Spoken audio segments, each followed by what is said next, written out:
Welcome to this earnings call of Ujjivan Financial Services.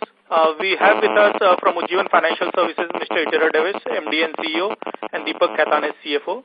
From Ujjivan Small Finance Bank, we have Mr. Samit Ghosh, MD and CEO, Sanjay Kao, Chief Business Officer, Ms. Upma Goyal, CFO, and Murli Manohar, National Manager for Financial Planning and Analysis. And we also have Sneh Thakur, who heads the credit and collections for the MFI business. I would request Mr. Ghosh to share his thoughts on the results, post which we will go to Q&A. Over to you, sir. Thank you, Praveen. Good morning. Welcome to the first quarter's earnings call, and thank you all again for joining us. This is the first year post-demonetization, and our entire focus is on building up the bank. The quarter went as per our plan. We made good progress on retail liability build-up, the branch rollout, launch of new products, also recovery of loans which were written off or fully provided for last year. We've also started on the digital technology initiatives, and we are building our analytics capability. The loan disbursements were as per plan. The loan book growth is a bit subdued, mainly because of the write-offs we have undertaken of the microfinance portfolio, for which we had fully provided for last year. This relates to the portfolio which came from the demonetization. Our branch transformation process is on track. We have converted 87 branches this quarter and added one new unbanked rural branch. Ujjivan has now 462 branches, which includes 275 banking outlets and 187 asset centers. Out of the 275 banking outlets, 48 are in unbanked rural areas. We plan to take the total number of banking outlets to 475 by end of this year, and we will have another 49 asset branches which we will convert in the following year.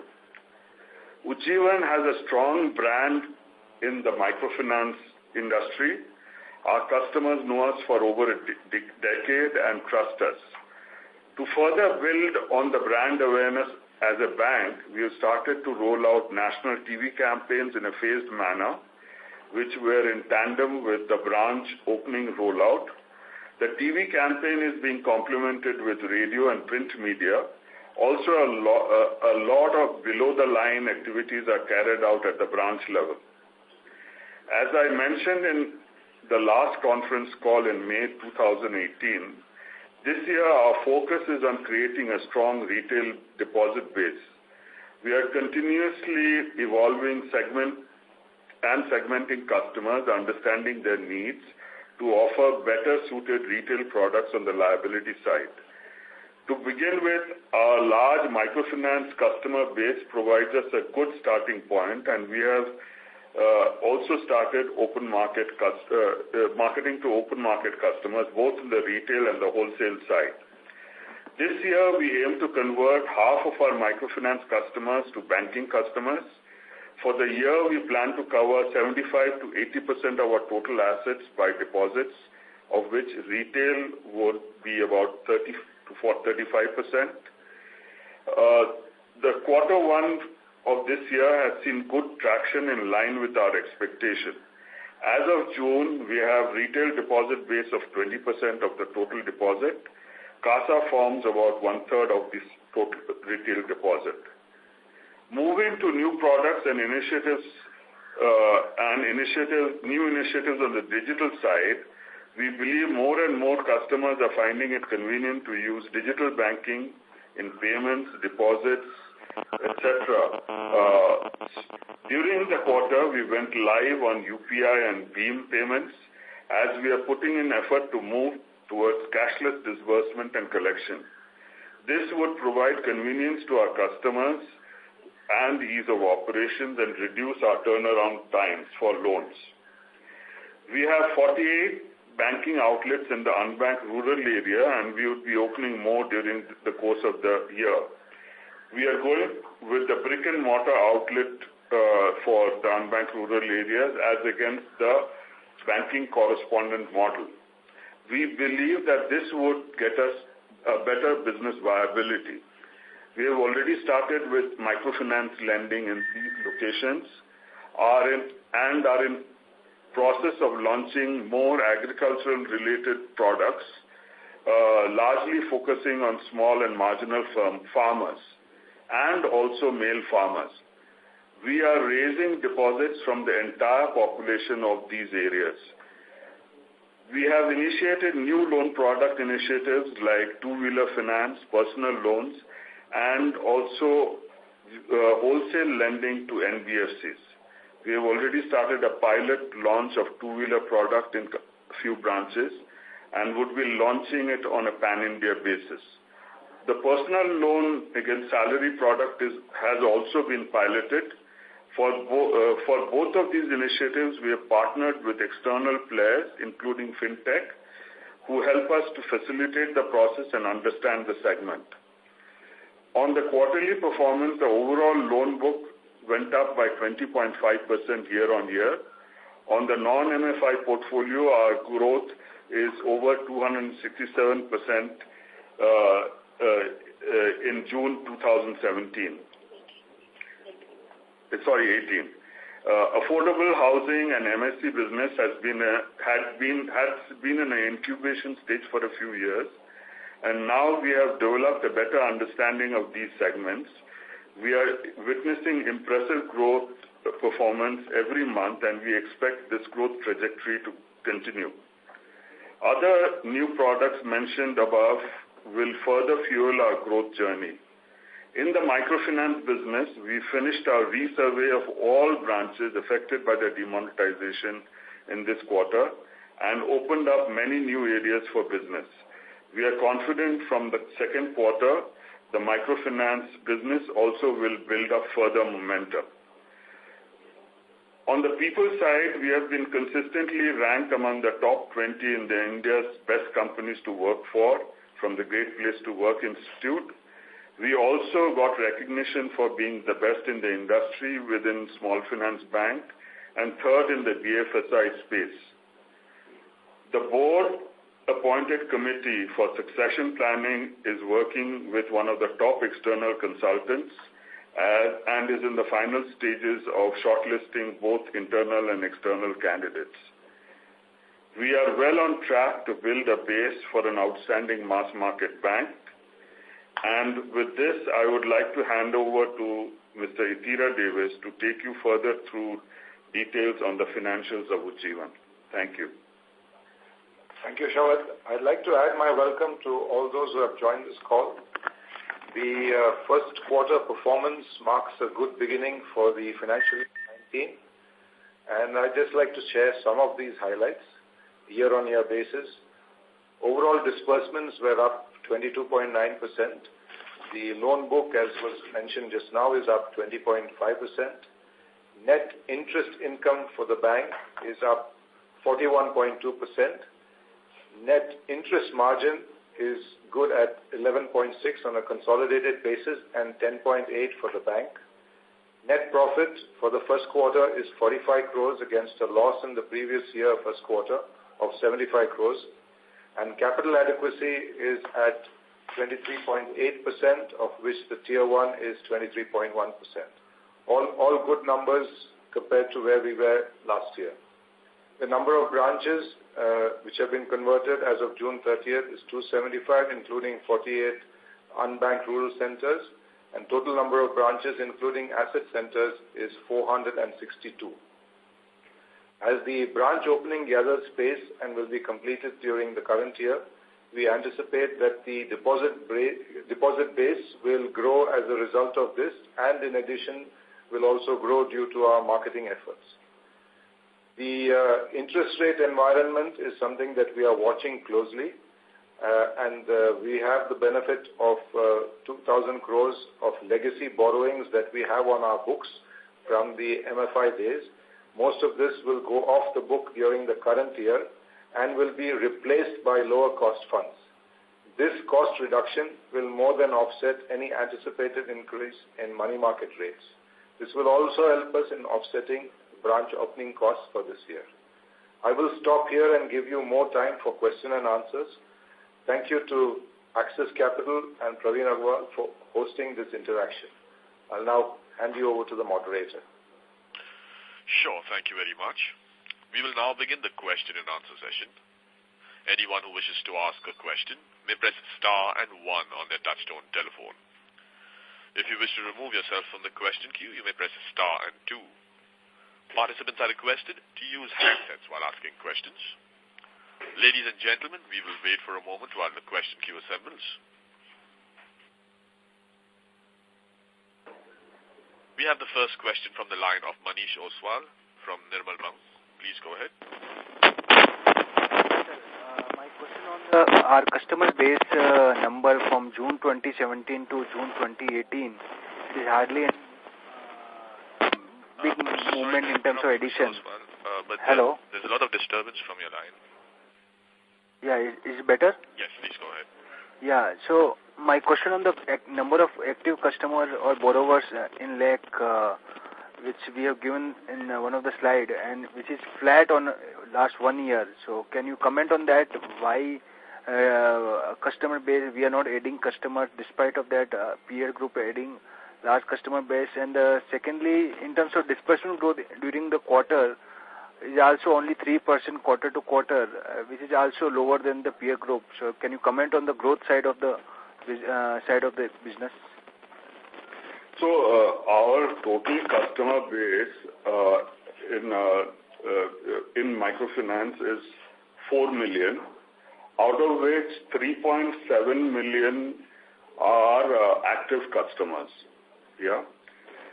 Your first quarter addition in terms of new customers for microfinance was 170,000, 170,000, which is more or less in line with what happens in microfinance. In the first quarter, usually there's a microfinance business peaks in the last quarter, and the first quarter is slightly slower.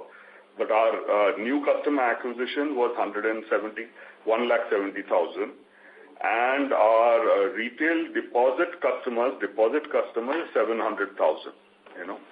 So that is the number which is there.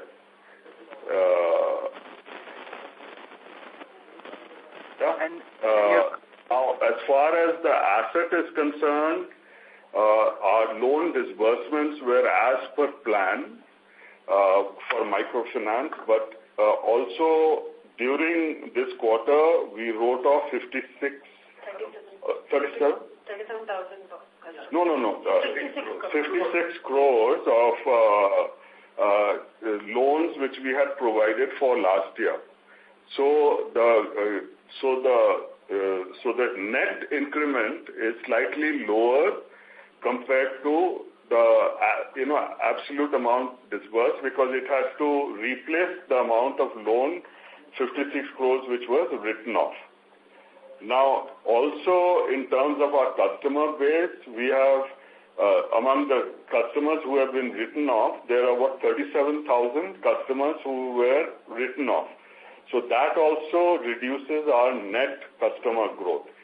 But in terms of customer acquisition, we are doing quite well, because our microfinance customer acquisition was, as I said, 170,000, and our retail deposit customer base, which has been picking up and is now at 700,000. Okay. Second question on this other income jump on quarter to quarter. Can you give the breakdown in terms of loan processing fees, commission on third-party financial product sale, and recovery on others, if any? Manish, you have around 25 crore of PSLC income in that. Rest everything is normal processing fees and all that. Okay. And last point on the operating expenses growth during the quarter. So we have converted around 88 branches into bank, asset branches into bank branches. So, but there is employee expenses also increase in 1,000 plus employee addition during the quarter. So can you give some number in terms of what proportion of what is the number which is one-off in nature in terms of bonus or something during the quarter? No, the bonus will come this quarter actually. So So, Manish, this is... Yeah, let Upma answer this. There only. Hello. Manish, on the personal expenses, we are looking into the increases by 21%. There are two factors for that increase. One is our annual increment, and second is the increase in the headcounts. So as of March, we had 11,242 employees, which has increased to 12,290 employees. An increase in the employees is in line with what we have budgeted during this financial year. And we are maintaining our full year guidance of cost to income ratio at 72%. 70. Yeah, 70. Yeah, 70. Okay. And this non-MFI book, what yield we are generating currently? Non-MFI. Overall yield for the entire book is around 20%, and MFI is a little over and above 20%. So non-MFI, barring housing, all other loans are in around that range. Okay, thank you very much. Thank you. Thank you. The next question is from the line of Gaurav Jani from Centrum Broking. Please go ahead. Thank you for taking my question, and good morning, everyone. Firstly, some data points. I required the off-book portfolio. We haven't disclosed that in the presentation. There is no off-book portfolio, so we have all the book is on-book only. Okay. No, so if I understand this correctly, a couple of quarters back we had the securitized portfolio, right? So what's the difference, I mean? Yes, so last year we had close to 600 crores of our securitized book, which is run down 100% by March 2018, and as of April, our off-book is 0. Okay, so in future we don't plan to take on the securitized book. Do I understand that correctly? Not at the moment. Not at the moment. Sure. Also, wanted to understand what is our savings rate and our term deposit and institution deposit rate, please. Our saving rate ranges from 4% and goes up to 7%, and it ranges by different slabs. So from up to about 5 lakhs is 4%, 5 to 50 lakhs is 5%, and 5.5%, and so on, and it goes up to 7%. Sure. Can I have a blended one out there? I mean, you want a blended rate on? The savings. We'll send it to you. So anyway, our retail savings is at 4%. Yeah. And these graded rates are mainly for wholesale savings from trusts and,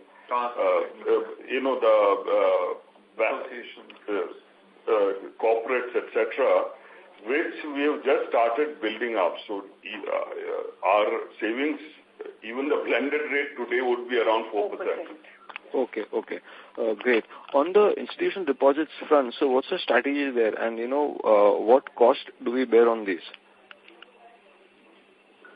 So on institutional deposits, we have a team, and as you know, that it's typically a small team, and we have corporates that we go to. We have a designated list of corporates that we go to, and cooperative banks, other corporates, societies, associations, clubs, etc.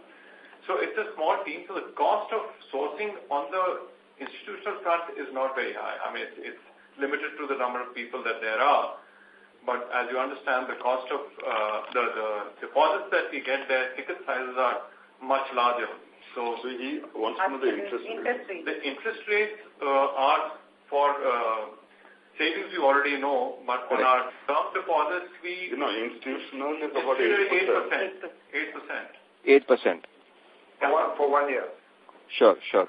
Got that. Also on a more qualitative front. So when I look at the MFI book, it's right now growing at about 12%, 15% AUM, and probably 12-15% disbursements. So what is our outlook going forward in the near term? I mean, for the next 2 years on the MFI portfolio.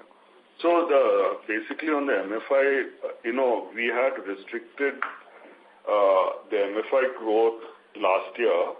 And this quarter, actually, we went and reviewed all the branches, and opened up a lot of areas which we had closed down earlier because of demonetization. So, as I said, from second quarter, we expect the growth to be much higher. But on the average, the growth would be around 20% for the full year of the microfinance portfolio, loan portfolio. Okay. Got it, sir. So lastly from my side, if I can squeeze just one question. So we had about 177 crore of write-offs which we did in FY18 as per the annual report. Just want to understand from which states would, majority of them would have originated? So these write-offs mainly emerged from the affected states, which were Karnataka, Maharashtra and UP largely. Okay. Can I have the breakup, please? I'll have that sent across later.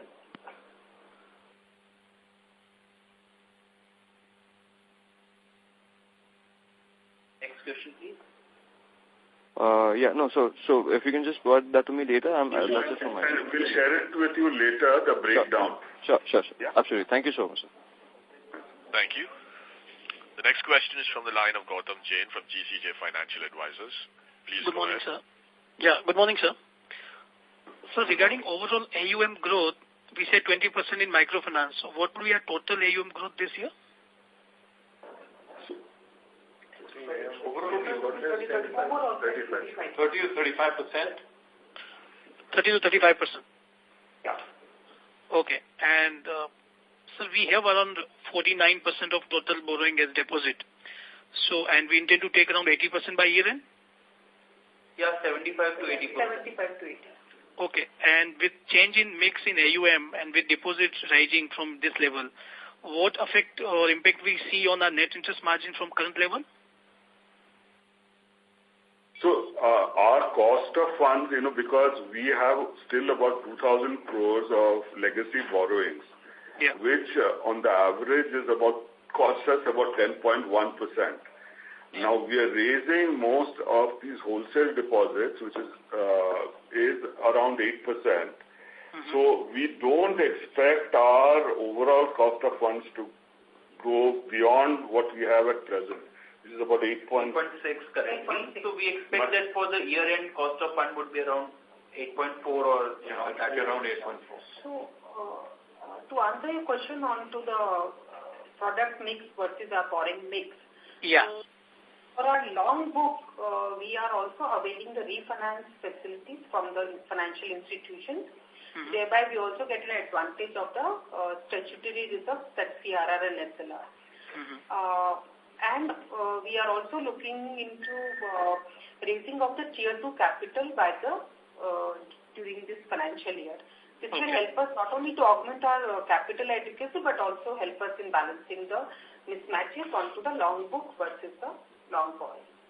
And coming back to your question on NIM, we do not see any pressure on NIM for this year. So FY18 level was around 10.6 on the consolidated basis. We expect to maintain the same for this year. No, our Tier 2 capital which we are raising is, as Upma mentioned, it's more to match our asset and liability, the long-term, short-term kind of book, rather than for, our capital adequacy, because we currently are very well capitalized, but we still feel that we should raise this Tier 2 so that our ALM will be properly matched. And so is the case with our NIM. So you mean to say it's safe to assume that your NIM on consolidated level is 11.6, so that will be maintained for the rest of the year? 10.6. We said 10.6 was what we did last year, FY18. Okay. So that will be maintained for FY19. Okay, but Q1 was 11.6. Yeah, so as we go along this year, there will be some changes in the AUM mix. So there would be some pressure on the NIMs on Q1 basis. But overall year basis, it will be around what it was last year. So the guidance remains as we had given earlier.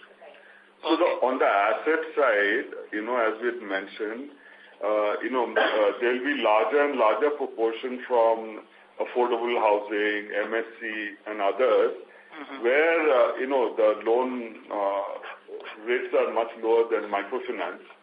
So that will result in 10.6 as the NIM. Okay. It is not so much from the funding side. Okay. Okay. And then, sir, you have booked 25 crore of PSL income this quarter.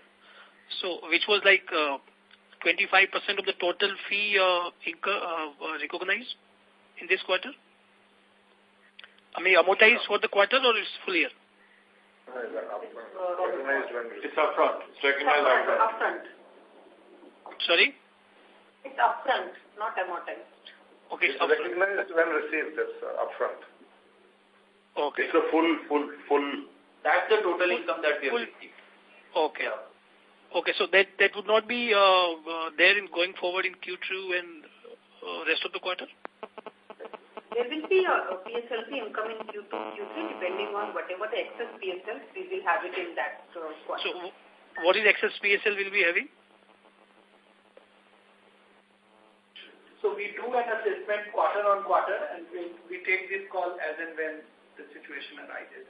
So it's difficult to quantify exact number of the PSLC income in the next quarter, but there will definitely be income in the following quarters, also from PSLC. Okay. Thank you so much. That's it from us. Thank you. Thank you. The next question is from Renish Bua from ICICI Securities. Please go ahead. Yeah, hi, good morning, sir. Sir, just a couple of questions on our microfinance book. So, first is on the yield side. So, sir, what are we charging, to group loans and to individual loans who are migrated from the group loans? So, our group loan, the yield is 21%, Yeah. And the IL is what? Group is a little below 21 and IL is around 21. Okay, so little below, so I mean 19 to 20 band or, About 20.3. Okay, so there is not a big difference between group loans and individual loans? The individual loan is 21.2. Okay, so basically 100 basis point higher than the group loans. Yeah. Okay. And so secondly, whatever the digital collection we are doing, what is there in the presentation, is on the outstanding basis or is on the incremental basis? Sorry? So on cashless disbursement number, what is there on the presentation, which is close to 75% as on first quarter. So this is incremental, what we are doing is 75% or this on the outstanding basis is 75%? It's incremental. Yeah, this is the percent of total disbursement.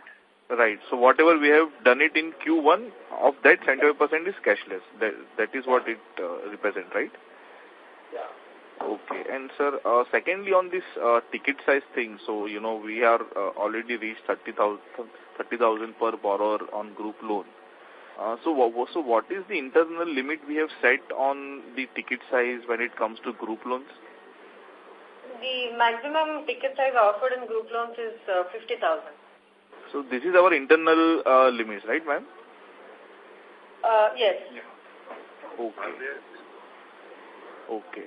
And again, coming back on yields side, so is there any, what is the experience in terms of the state-wise yields? I mean, is there any difference between highly penetrated states like Karnataka, Maharashtra, UP, where yields are higher for group loans and then new geographies?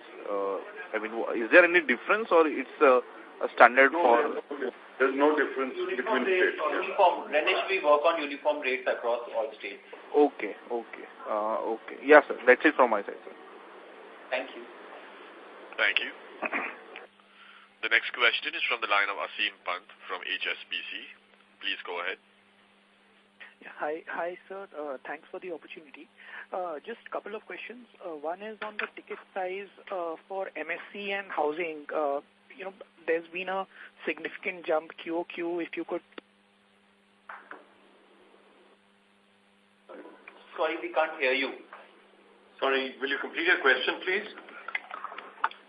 there's a big we seem to have lost the line for Mr. Asim Pant. We'll move to the next question. The next question is from the line of Shweta Daptardar from Prabhudas Lilladher. Please go ahead. Yeah, good afternoon, sir. Thank you for the opportunity. So I'm referring to slide 22.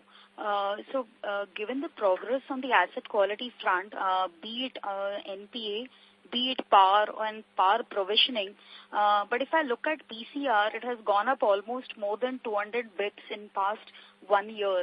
So is it that we are preparing for IND-AS transitioning for next year and you see there will be a bigger blow? I mean, I understand it's a bit early, but if you could just throw a light. So the PCR is increasing because our provisioning norms are designed in such a manner, and the provisioning norms of Ujjivan are far more conservative than what RBI defines. That's the reason why you see that jump. If you look at it from March onwards, it's gone up from 81.5% to 87% this quarter. Okay, because where I'm coming from is if I look at the holding company financials, then due to transitioning to IND-AS, we have incurred loss on the bottom line. So is it something which we are also going to carry forward for the next quarters, which will... yeah. Holding company loss is largely because holding company does not have any operations, and holding company has a corporate social responsibility liability which was paid off this quarter. The increase in PCR has nothing to do with preparation on IND-AS. That we'll see when we cross the bridge. Okay.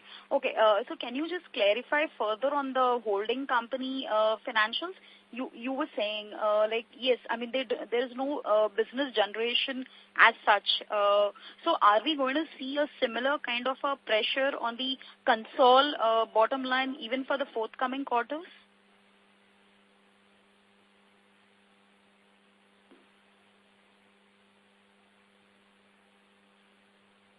Hello?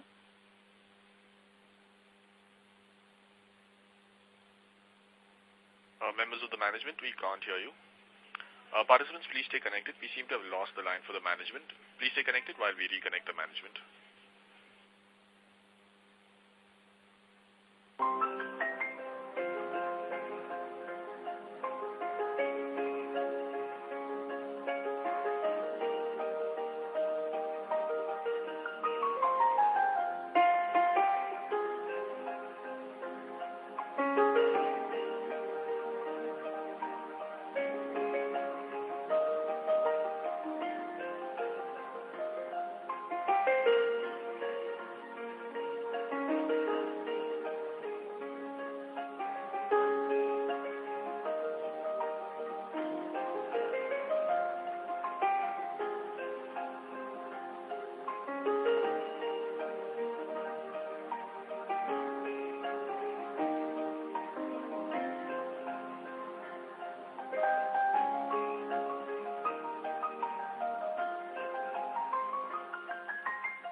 Participants, thank you for patiently holding your lines. We have the line for the management reconnected. Over to you, sir. Yeah, Shweta, you were there? Yeah, I'm there, sir. So my question was, you were clarifying. So I understand the fact that there is no business generation as such on the holding company side. So, if you could tell me, like, whether there will be a similar impact on the console numbers in the forthcoming quarters as well on the bottom line? No, console, there is no impact. So since holding company is a CIC company with no operation. So the only operation we have is our investment in the bank, which is a 100% subsidiary. Apart from that, we have a little treasury on which we get FD and mutual fund income. This quarter, we had a big quarterly responsibility payment of around 1.5 crores.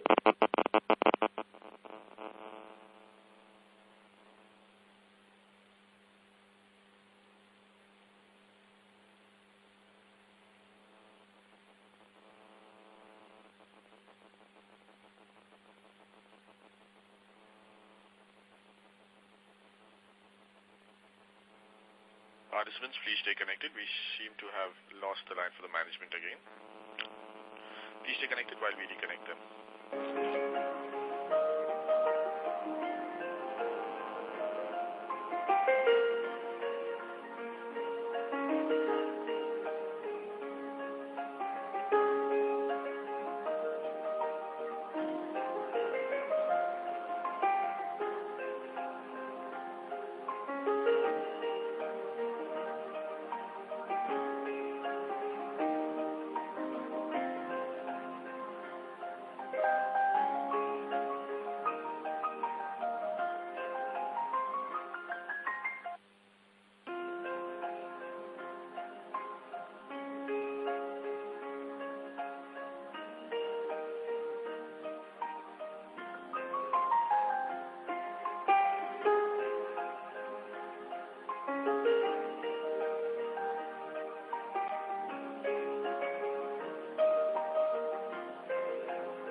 Participants, thank you for patiently holding your lines. We have the line for the management reconnected.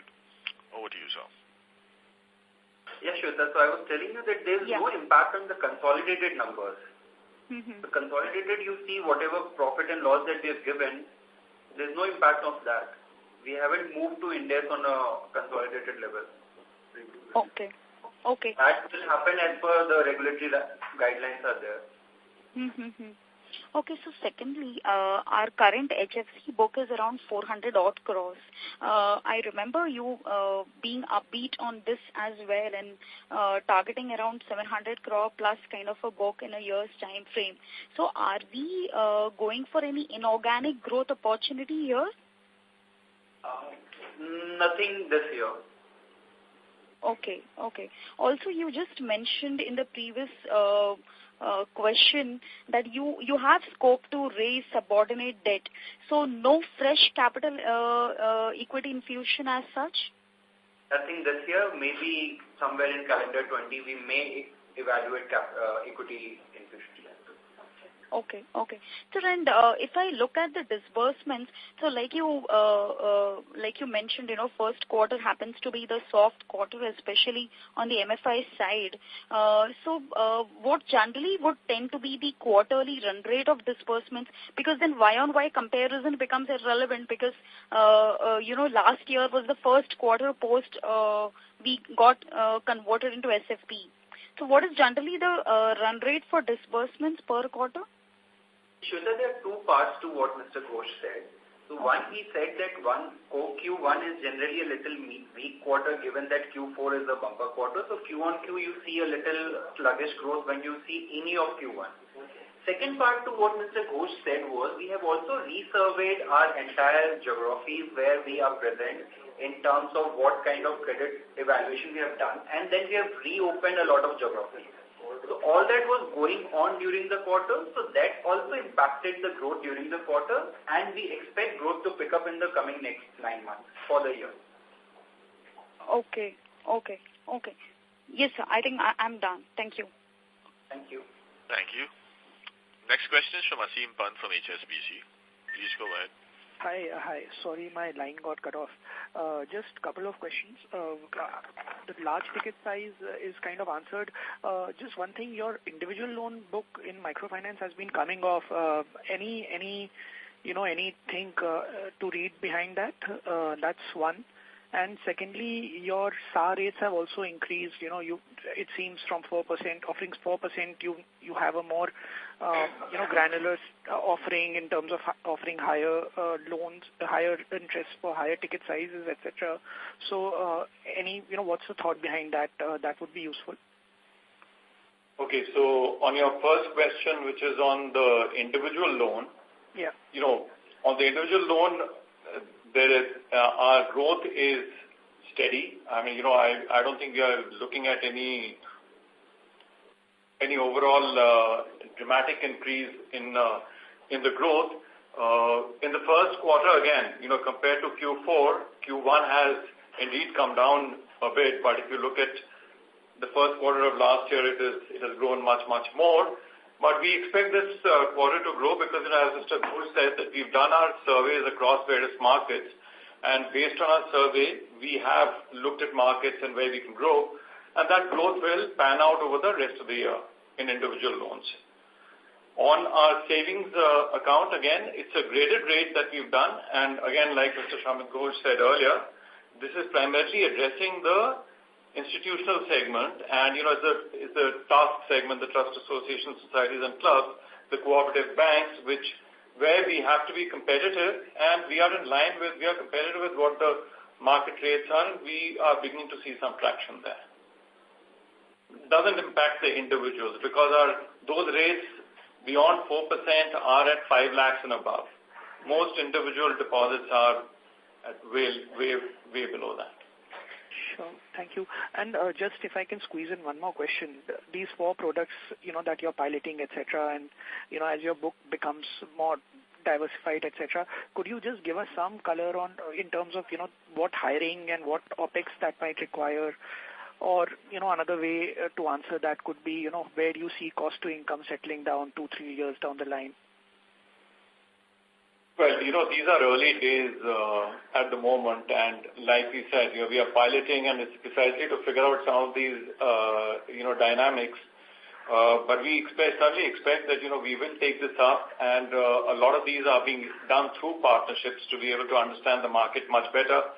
So a little early to start saying, what will be in 2 to 3 years' time, but, we will keep a tight hold on our cost to income, which is, part of the overall cost to income ratios that we'll work with. So right now, very early days. Okay. So at an overall level, where do you see cost to income settling down for the? Well, in about, let's say, in a 5-year time frame, we are looking at, a 55 to 60% kind of a thing. Okay, fine. Thank you so much. Wish you all the best. 50 to 55. Thank you. Next question is from Nishant Shah from Macquarie Capital. Please go ahead. Hi, sir. Just one question from me. These new products that you've launched, can you tell me a little bit more qualitatively about them, specifically this personal loan and two-wheeler loans, where you say you have tie-ups with online aggregators, or you're going to have tie-up a co-lending kind of a model. Just some qualitative aspects on this, how this is going to function, who are we tying up with, and any softer aspects that you can highlight. Okay, so this personal loan business, we are tying up with multiple channel partners, starting with online aggregators, joining some of the co-lending platforms. We cannot specifically name them yet. Maybe next quarter we'll be in position to name them. But we are exploring all the options. We are also looking at our own DST team, as well as utilizing our existing branch network. We are also in process of formalizing a cross-sell opportunity for our existing customer base and their family members. So it's a multi-channel approach which we are taking in this personal loan.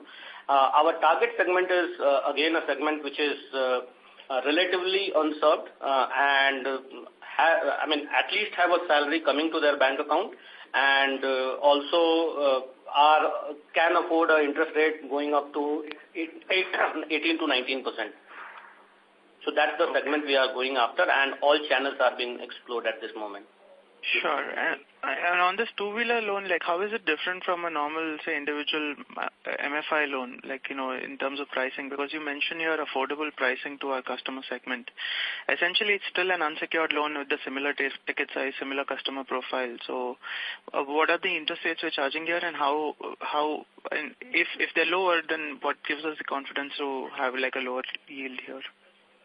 So our two-wheeler interest rate will be slightly lower than our group and individual loan interest rate, maybe 200 basis point lower, and it will be a relative. I mean, it's a secure loan, and this loan is also been done through some kind of partnership. So we are also looking to explore partnership in two-wheeler loan as well. Also, we are offering this only initially to our existing customer or family members of existing customers, where we have a track record of their credit history. Okay. And just one last question. How many of our branches are core rural branches? 48, currently 48. 48 of the total branches are rural. We're talking about the 48 URCs that we have. Okay. Okay, thanks Raja, thanks Amit sir. Yeah. It was urban and semi-urban. Okay, fair. Thanks Rajat and Samit sir. Thank you. That's it from me. Thank you. Before we take the next question, we'd like to inform participants that in order to ensure that the management is able to address questions from all participants in the conference, please limit your questions to one per participant. The next question is from the line of Rakesh Kumar from Elara Capital. Please go ahead. Hello. Hi. Just few data points, if you could help us. The breakup of interest income, if you can provide with. Interest income. What breakup would you like? Interest income, like entire breakup, all those segments, all the asset-wise interest income. We don't share that, Rakesh. Okay. And provision breakup, have we given this time around? Provisions breakup? No. So credit cost and everything separately? We have provided fresh provisions of around 15 crores. Are you asking breakup of that? Yeah. So total by business segment, you wanted by business segment? Maybe if you can give me the credit cost and the other main figures, whatever you have. This quarter we made an incremental provision of 15 crores. So that is the only addition. So, and in which head it is? Sorry. Under which head, like for which business segment? Largely for microfinance. Largely microfinance. Largely microfinance. Okay. And on the fee income, apart from the PSLC, any major item is there, or processing fees? Yeah, so that would be the clubbed one item. So apart from the PSLC, that would be the another item. That's it. Yeah. So PSLC is around 25 crores. It's largely, apart from that, it's largely processing fees. Then you have some bit of recovery, some bit of miscellaneous income, and all that. Okay. So processing fees and PSLC would be the large two items there. So the recovery number would be how much this quarter? Our NPA recoveries are package recoveries 2 crores. 2 crores. Okay. That is write-off recovery. NPA recoveries are 27 crores. But that is not part of other income. Yeah, that is not part of other income.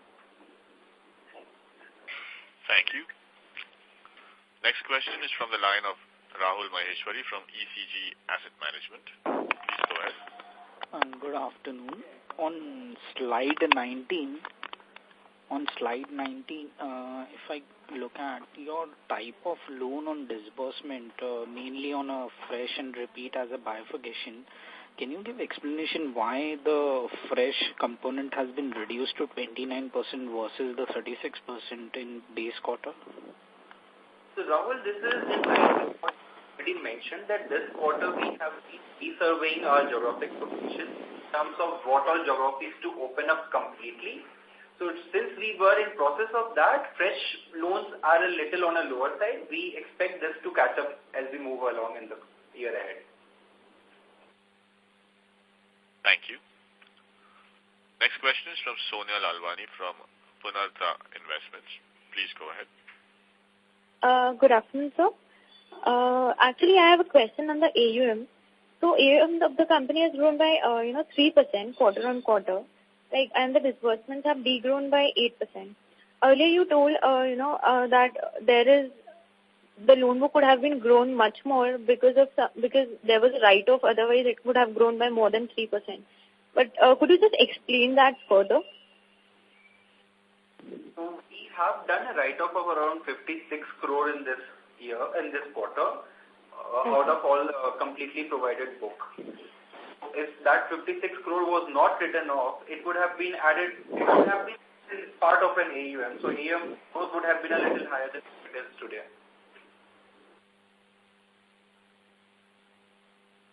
Thank you.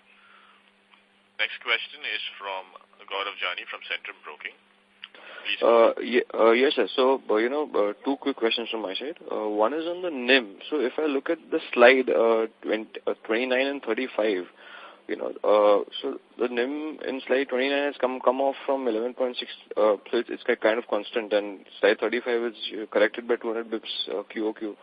So I understand that that's console and SFB, but if you can throw some more light, as in where is the disconnect? So there is a difference in formula when we can calculate NIM for bank and for an NBFC. So when we calculate for a bank, the securitization gain that we had last quarter was included in the numerator. So that was around 37 crore of securitization gain that was there last year in Q4. So for bank, when you see that 12.8%, it's there in that. Thank you. So that's the reason why there's a dip. You can see that dip and for the bank's NIM. Thank you. The next question is from the line of Dhaval Gara from Sundaram Mutual Fund. Please go ahead.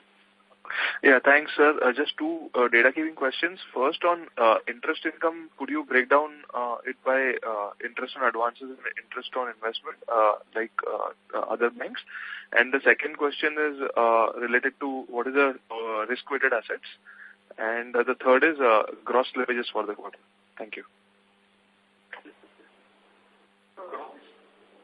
So, on the interest income, it is purely our interest income on our loan book.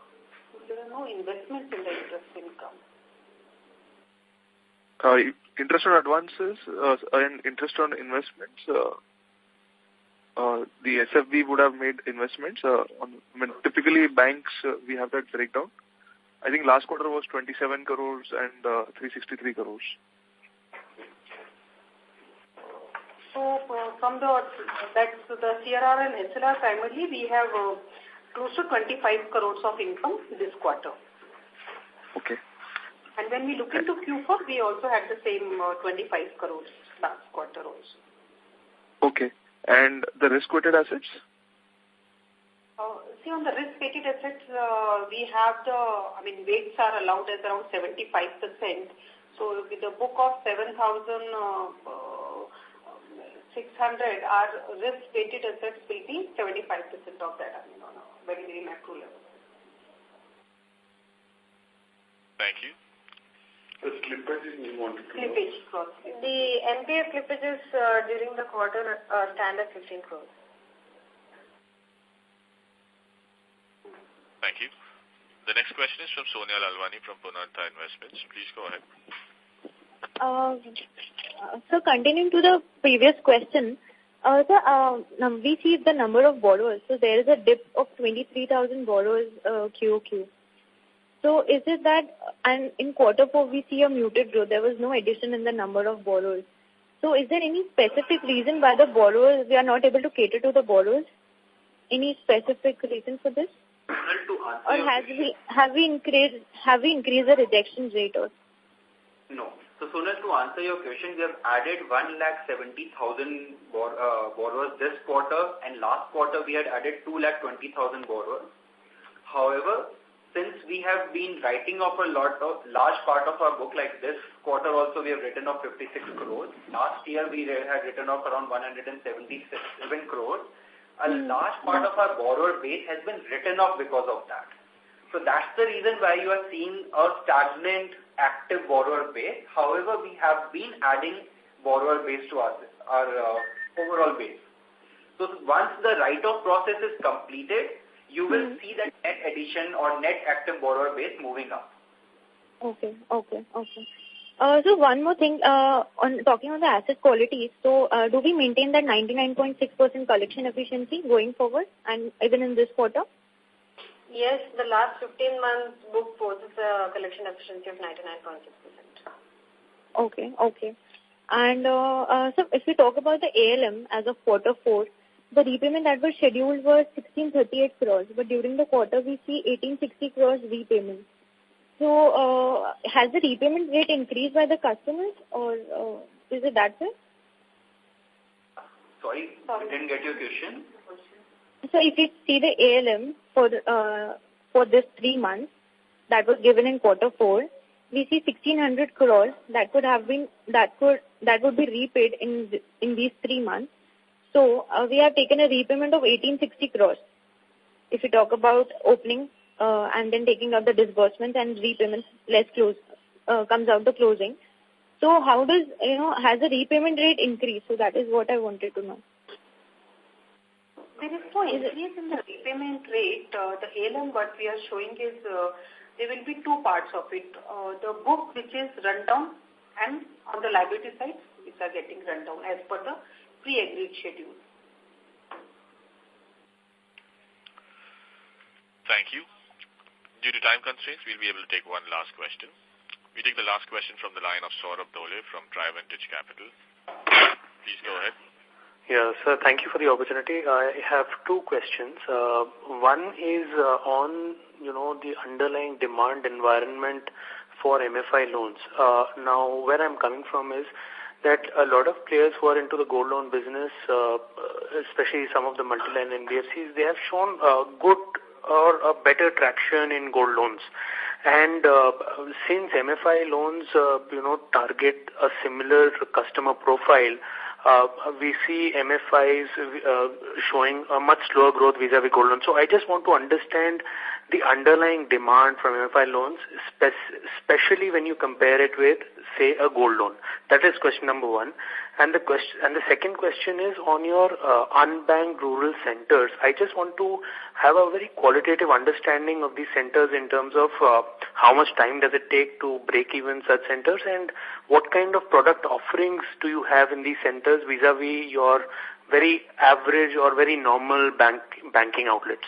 So those are my 2 questions. Thank you. So as far as the demand for microfinance loans, it has not changed. I think it has, there is a sufficient demand for microfinance loans. I think more the reason why I think people have gone, the growth has been slower is largely because of the impact of demonetization, and people are taking more care in terms of adding new customers and the whole. It is mainly from the microfinance institution side, which is taking it up, building up this business more carefully, given our experience in the demonetization. And there were a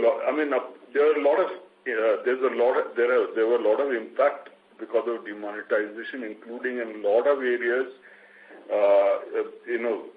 The collection had to became door to door.